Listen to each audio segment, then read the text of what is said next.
area. Right now we have the West Bank Expressway at Manhattan pretty much shut down. We're going to open up north and south traffic on Manhattan very shortly, and then we'll open up the West Bank traffic on the West Bank Expressway heading towards West Wego very shortly to try to clear that up. The East Bank side or the eastbound side at Manhattan will be shut down for a good period of time, waiting for them to be able to process this scene. Take any questions. How delicate of a situation is this when you have people trying to use like the park here and drivers trying to get around? Well, it was. I mean, obviously, we cordoned off a big area knowing that the suspect had a gun. We heard the gunshot itself. We couldn't see inside, but the visual that we had was he was still moving at that period of time.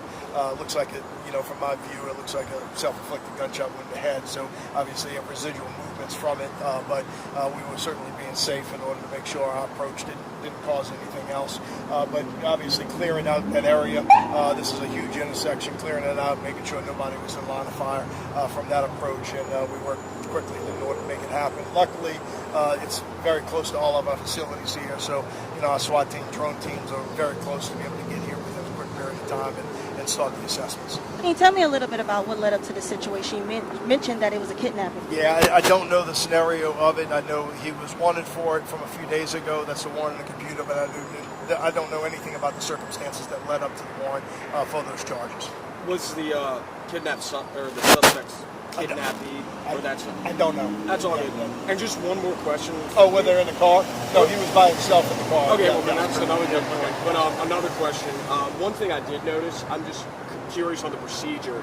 The door was open, and I saw at one point the SWAT team or one portion of the SWAT team, flashbang and then move towards the car, get pretty close to it, but then back up again and get back. They used a distractionary device as a flashbang to make their initial approach and cut the seatbelt off.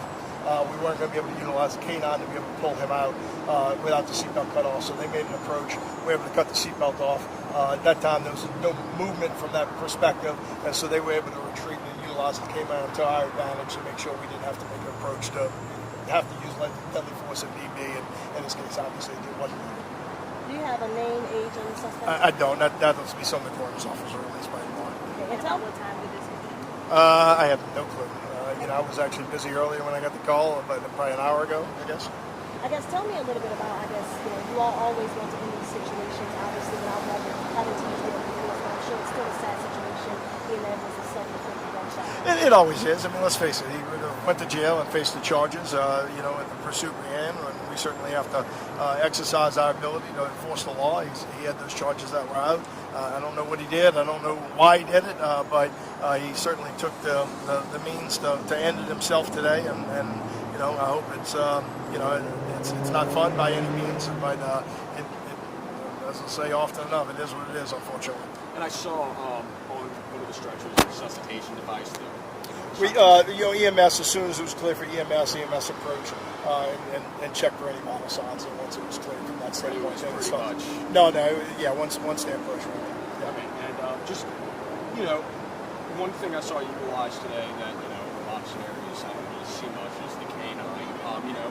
For cases like this where it's so delicate, you really don't want to